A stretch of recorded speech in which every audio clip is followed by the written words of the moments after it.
Airstream Wanderings. Thanks for joining me today. We're going to do a couple things. One, we're going to dig some red clay, and then I'll also show you the different clay that I have been able to dig, show a little bit about that, and then also just a real quick tour of the inside of my truck. So please come along. I look forward to showing you around.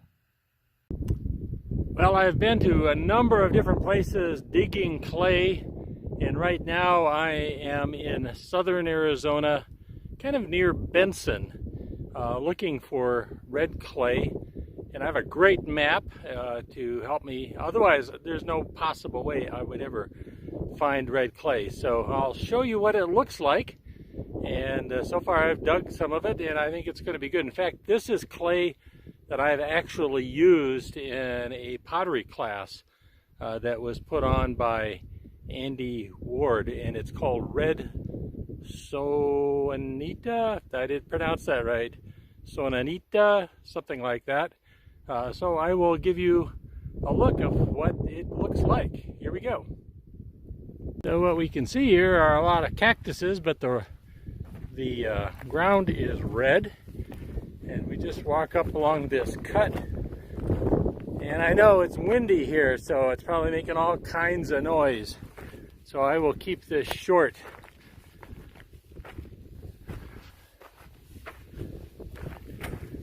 But here we go. This is what it looks like. So it needs to be prepared still. Temper put in it, ground down, get all the rocks. Although it seems to be pretty clear. And what it will do is make a nice red pottery. So it's exciting. So far I've gotten red clay, gray clay, white clay, brown clay. So lots of things to work with. Very grateful to have this opportunity. So now my next step is to go even further south.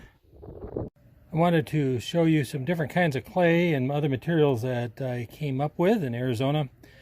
So this first one here, this is the red clay that you saw me digging.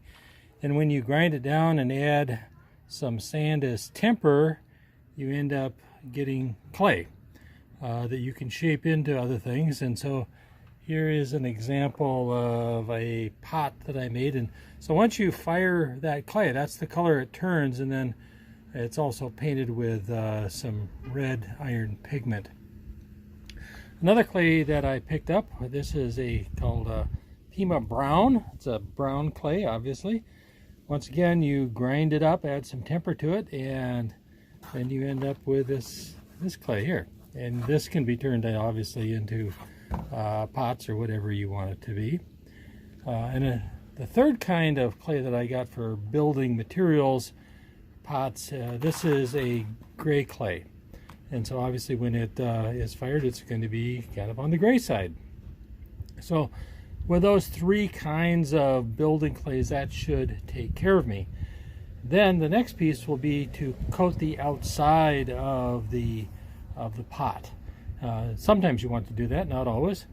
So this is another kind of clay. This is a very white kind of clay. I think this is maybe considered bentonite, but you would grind it down real fine, make it into kind of a watery paint, and paint the outside of the pot. And when it is actually fired, it's going to be white on the outside, and you could paint it black or red or other kinds of colors. The other kind of slip, this is a yellow clay, and it again, you would refine this down, paint the outside of your pot, but when it's fired, it actually turns red. And then you can paint whatever you want on the outside. To make paint, you can use other minerals. This is basically an iron oxide or earthy hematite. Obviously it has lots of iron in it. When you can turn that into a paint, grind it down fine, and it will be red. And then to get black paint, you use manganese. So we'll have a video about getting manganese too. So obviously very black, grind it down real fine, and you can turn that into a paint. So if you have all of these materials, that should take care of pretty much everything you need if you want to make Native American pottery. Although I don't have my Airstream with me, I thought I would show you the setup that I have. Right now I am camped at some dispersed camping on Hershaw Road, which is about 30 miles north of the Mexican border, near Patagonia. And you can see this is really quite a pretty area. It's a hilly area, higher elevation, over 4,000 feet. That makes it a little bit cooler, although this is in March, so it's certainly as cool as I need it to be. And there's lots of really nice places to be. I'm kind of at this spot alone, but I've seen some other spots along the way, and there are a few people. The other thing that I see, gosh, certainly every 5 minutes along the road, which is right over that way, are white pickups with red flags. And I have to believe that they are Border Patrol kinds of people. They are here constantly, which is good. I have no problems with that whatsoever. So anyway, I thought I would show you my sleeping setup for this quick trip to Arizona. So here we go. By the way, I apologize. It's a little bit on the breezy day, so it may show up with a little bit of background noise. But here's the plan, is to be able to sleep in the back of my pickup. And because the kind of pickup it is, it has really a huge back seat. And so the back seats are folded up. I could gain even more space if I took those seats out. Some people do that. But I made a bench with a memory foam mattress on top of it and then storage underneath. And so, for example, this storage is food. You can see down there I've got some storage for cooking things. I've got room for clothes. On the other side I have a duffel bag with clothes. I have a computer down there. I have a bucket there for necessities. So we have a platform here. I'll show you how that works. It'll fold up and out of the way.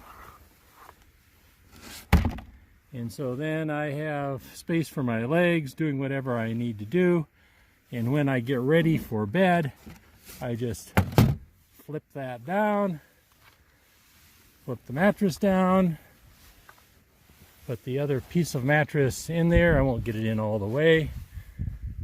And then I've got plenty of room. It's really very cozy, and I can sit up in here almost all the way up, but there's enough room.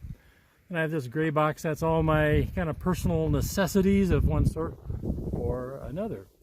And you can see on the far side, I have Reflectix on the windows. Actually, I built Reflectix for all of the windows.